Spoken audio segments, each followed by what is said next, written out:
How we doing, guys? It's the Richie Hicks Jr. Show, sports podcast, and I wanted to hit on a lot of these free agency moves that have been going down over the course of the last 14 days between Major League Baseball and the NFL. From a historic standpoint, I don't ever really recall this many massive names in both sports, kind of so much action at the same time. And I do believe that part of that has to do with the fact that Major League Baseball had to report late to spring training as they were still figuring out their collective bargaining agreement. And I think that kind of bleeding over into the baseball/football stuff simultaneous, because it seems like every day I wake up, there's a massive player moving somewhere. And I'm going to start with one right here. Packers trade wide receiver Davante Adams to the Las Vegas Raiders for picks 22 and 23 in this year's NFL draft. This kind of came as a shock to me, given that Aaron Rodgers signed a lucrative deal, the most lucrative deal in NFL history, to remain the Packers quarterback for the next 4 seasons. And, with Adams being his main guy, I thought it was a given that Davante Adams would be back. What I found more interesting is after the fact, Aaron Rodgers saying that he was already aware that Davante was probably going to move on. But, it's a big loss for the Packers. I also see it as a big gain for the Raiders. But from a big picture standpoint, both teams could end up making out very well with this deal. A couple of the details. His contract is worth $141.25 million, which would make him the highest paid receiver in the NFL. I'm sure Cooper Kupp, maybe down the road, extension-wise, might be able to shatter that record. But, big deal for Davante Adams, a shocking deal, because I guess the Raiders really did need to do something, given that there's been so much player movement and how strong that division is right now. Packers or Raiders, who won the trade? Obviously, whenever you have a big trade, it remains to be seen. I'm going to say the Packers won the trade, and I'll explain why. I think when it comes to trading a player, a receiver at that, and when you're separating him from arguably the best quarterback in the NFL, I don't think that it's a better situation going to the Las Vegas Raiders. I just don't see, it's just not the same thing for me. When you're talking Aaron Rodgers, you're talking Carr, not the same quarterback. Not to take anything away from Derek Carr, but I just don't believe it's the same upgrade. And I do believe that, when you're investing that kind of money into one player, sometimes there's an unrealistic expectation that he's going to put up what he did in a place that he played his whole career. But there is a connection there. Teammates at Fresno State. And Adams always wanted to play for the Raiders. Now, granted, they're not in California anymore, but he did want to play with the Raiders. I think the Packers win the trade. The Packers have flexibility from a standpoint of what they received in the trade. They can go a couple of different ways with this. Packers also recently lost Zadarius Smith. So, picks 22, you can think about getting a player to possibly replace either one of these players. The NFL draft is going to be very rich in defensive ends, linebackers, as well as wide receivers. So I do believe that, it's one of those things where I think the Packers couldn't afford to lose Aaron Rodgers. I'm not saying that they wanted to lose Davante Adams, but I think they could afford to lose Davante Adams. A little side idea here that I was kind of thinking of as well are wide receivers that the Packers can possibly trade for. 2 of them happen to currently be teammates, but I'm going to go over the 3 that I came up with. We'll start with the 2 Seahawks players, DK Metcalf and Tyler Lockett. Seattle made a massive trade recently, moving on from Russell Wilson in a big trade with the Denver Broncos, which basically screams youth movement in Seattle. On the same day, they also released Bobby Wagner, who was their two most tenured players. He and Wilson came in the same day and left the same day. Now, when you look at their receiving corps and also look that they didn't upgrade the quarterback position with a star, it would lead me to believe that the Seahawks might be all in on just a full rebuild. Two receivers right here, DK Metcalf or Tyler Lockett. I think the home run has to be DK Metcalf, considering that he's young. He's only 24 years old. I do believe that aligning him with Aaron Rodgers, Aaron Jones, and a very dynamic offense that they have could be something that can get them over the top. His teammate Tyler Lockett, also a possibility. I would say anybody that's of value on the Seahawks right now would be a possibility. I also brought up Brandon Cooks because I believe that Brandon Cooks is a quality receiver and has proven that no matter what team he goes to, and he has played on quite a few teams over the course of the last few years, that he can indeed produce no matter who the quarterback is. But if I'm the Green Bay Packers, I'm definitely attempting to acquire one of these three players. I would have mentioned Odell Beckham here, but given the severity of Beckham's knee injury, I do believe there's a comeback in his future. I just don't necessarily think that the Packers are willing to risk that on him. Now, a team that definitely showed a lot of interest in one particular player, this was a little shocking to me as well. Two-time Super Bowl champion and one-time Super Bowl MVP Von Miller, 32 years old, not old, but a little old for this deal, in my opinion. 6-year deal worth $120 million, $45 million fully guaranteed at the time of the signing. And I think this speaks volumes that the Buffalo Bills are going all in on winning. You know, they came up short this year in a heartbreaking loss to the Kansas City Chiefs. Josh Allen is emerging into one of the absolute best quarterbacks of this new generation and of NFL QBs. And there's a lot of talent on this Buffalo team. But at 32 years old, investing 6 years, I do think is risky. I don't think I would invest more than 4 years, maybe the fourth being a club option. But, you know, Von Miller made an instant impact with the Los Angeles Rams, definitely one of the key contributors to their Super Bowl victory. And I think the Bills view it as a legitimate window, meaning the next 2-3 years to really try to win a Super Bowl. I do believe that if a few little things at the end of that Kansas City game go differently, maybe Buffalo played the Rams in the Super Bowl this year. Who knows? But definitely a massive deal. And this one just recently got finalized as well. The Houston Texans trade Deshaun Watson to the Browns for pick 13 in the 2022 draft, as well as a 2023 third-round pick and a 2024 fourth and fifth rounder. This was interesting in the sense that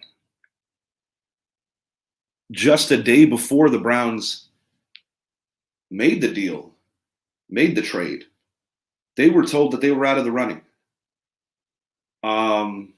It's been a very bizarre situation going on in Cleveland. Soon to be former quarterback Baker Mayfield had some real cryptic messages on Twitter, kind of signaling his end before it was official. And from a professionalism standpoint, I don't think Baker did his future any favors behaving that way. As far as Watson goes, my understanding is there are still some charges out there, but it appears that the only way that he could be disciplined would be by the league, meaning a suspension. From a legality standpoint, it seems like he will not be facing any charges. Definitely a hefty price to pay. And I felt this way a few years ago when the Browns went all in on Odell making a deal with the G-Men. I still feel the same way now. The Browns have a small window to win. Now, a very talented roster. I mean, this is a team that's only 2 years removed from being in the divisional round and almost upsetting Kansas City. Definitely an upgrade at the quarterback position. Baker Mayfield did play hurt this year, but I do believe that in his time in Cleveland, he never truly proved that he could be a franchise guy. They have an excellent running game.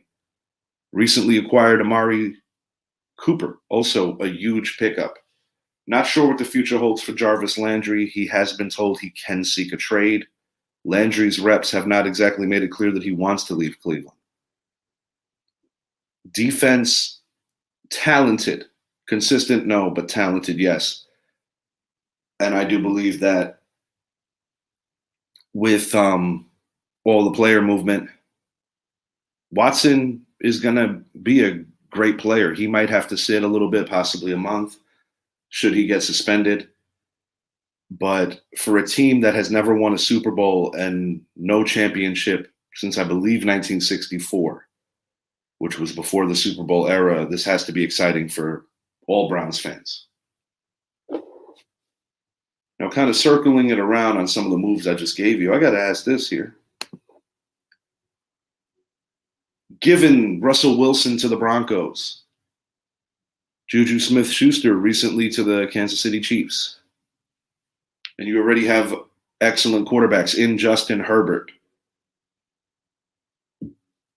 Patrick Mahomes, of course, of the Chiefs. Is this the best division in the NFL, the AFC West? Of course, nothing can be proven until games are played. But from a talent standpoint, I would have to say yes. And, with the recent addition of Davante Adams to the Raiders,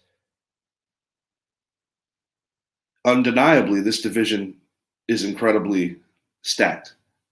I would have to say that Derek Carr is kind of like the unwanted stepchild out of the four of these quarterbacks, and no knock on him. It's just that the other three are generational. Russell Wilson is a future Hall of Famer. Patrick Mahomes is a future Hall of Famer. Justin Herbert, very young, but more than looking that he's going to have a Hall of Fame type career. Whereas Carr has kind of had a lot of setbacks in his career prior to this season when he finally got to play in a playoff game. Previous time that he was able to go, he was injured and could not play in the first round.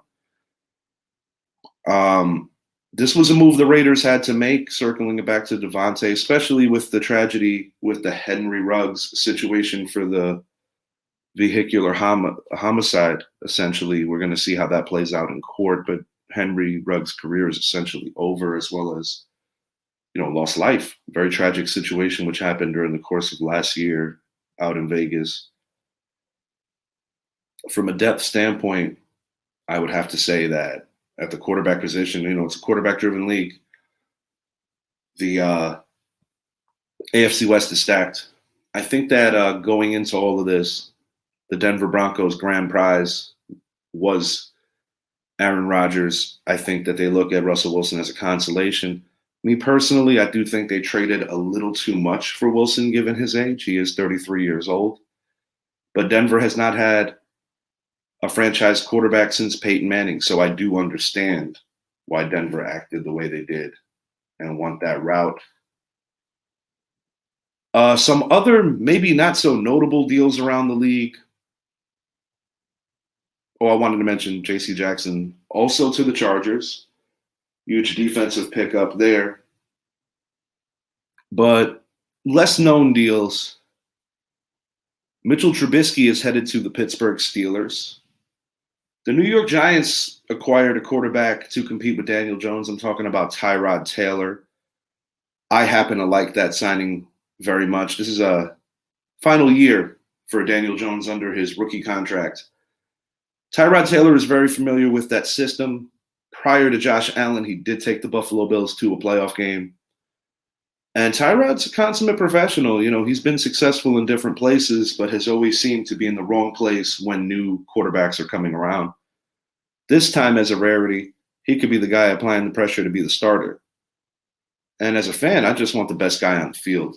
But I also always think it's healthy to have competition, because last year it was brutally proven true that the Giants had no answer when Daniel Jones went down.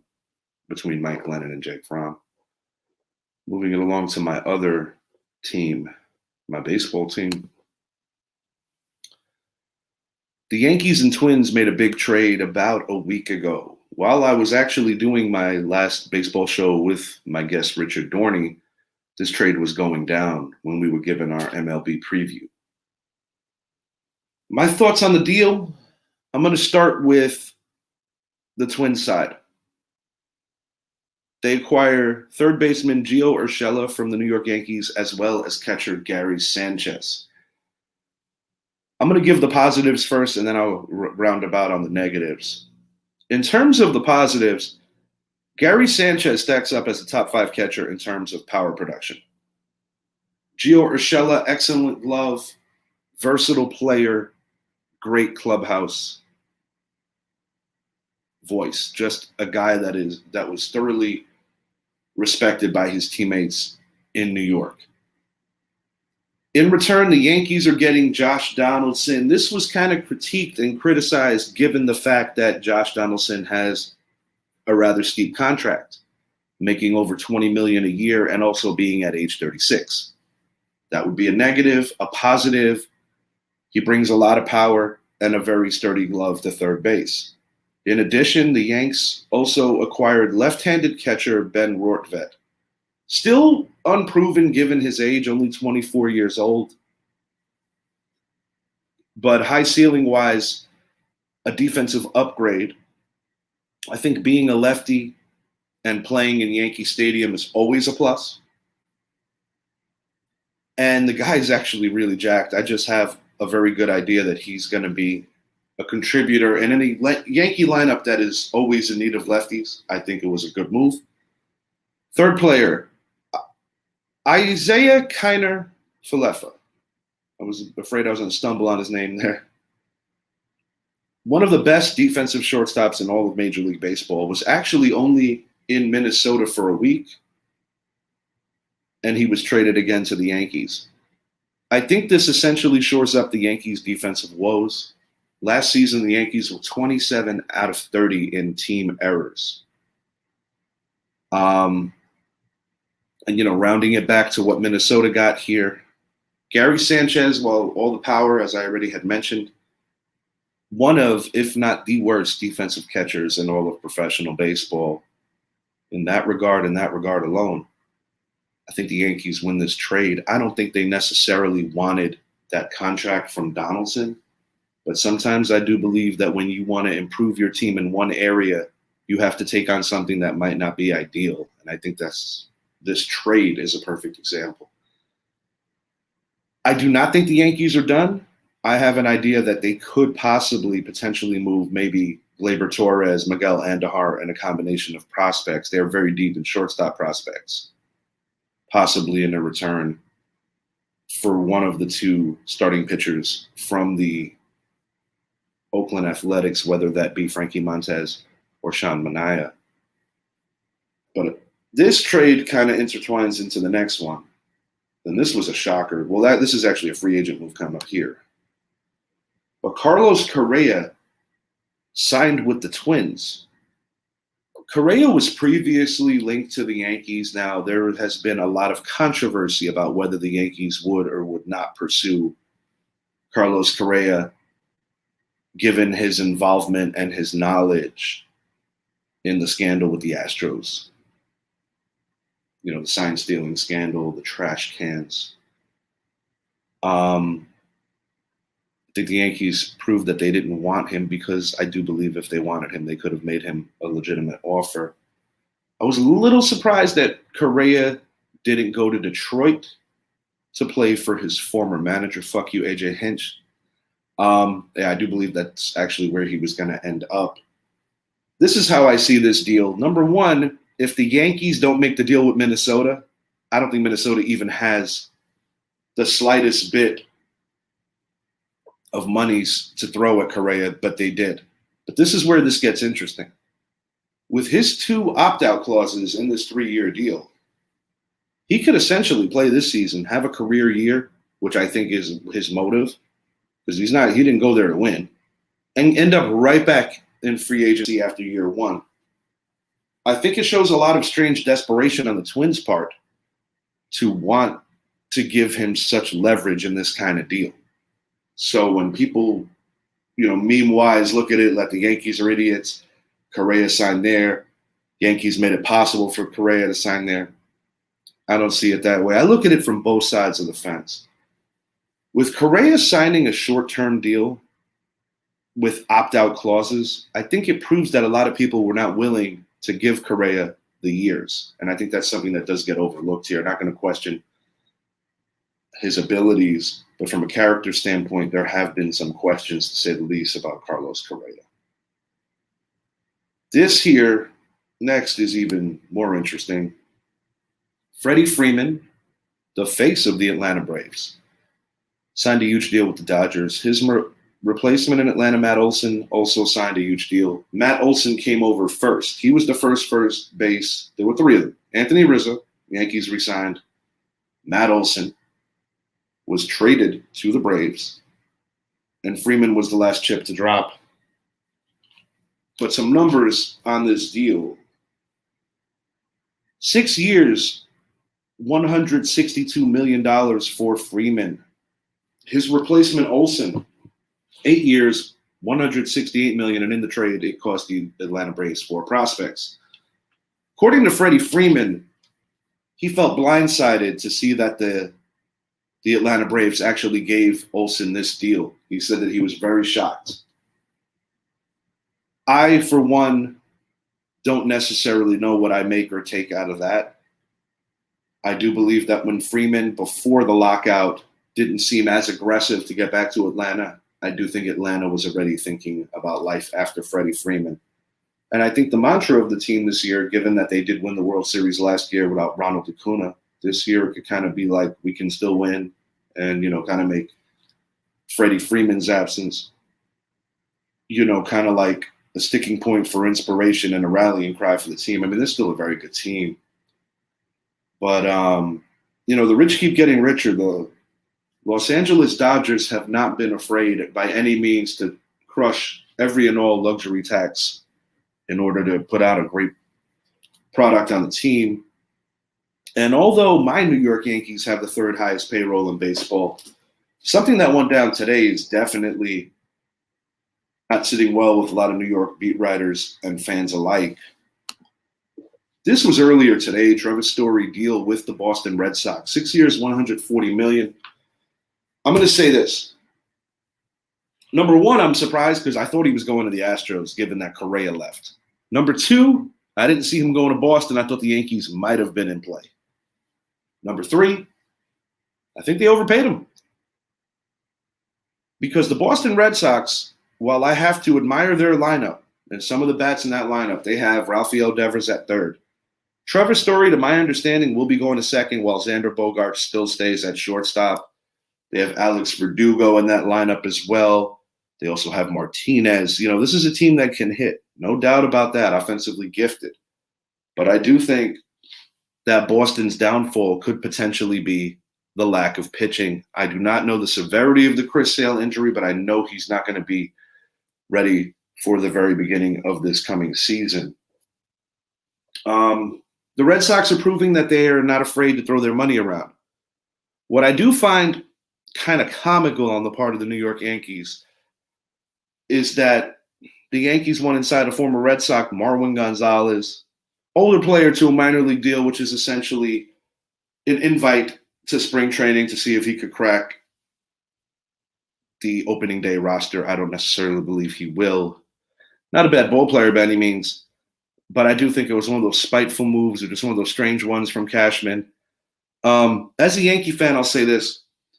I'm not overly upset that the Yankees didn't go over the top for every big name. I think the Yankees have a very good baseball team.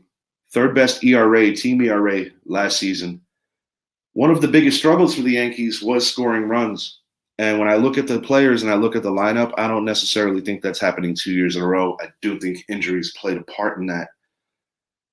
The New York Mets, they did a ton of movement. And the reason why I didn't mention them in this show is because me and my good friend Richie Dorney hit on that in our MLB preview. If you haven't yet, check that out on YouTube.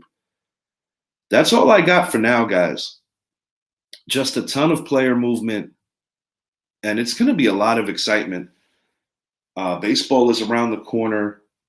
NFL draft is coming up soon. I'm looking forward to getting together with some friends and doing an all New York Giants show on our wants, needs, and desires for the new season.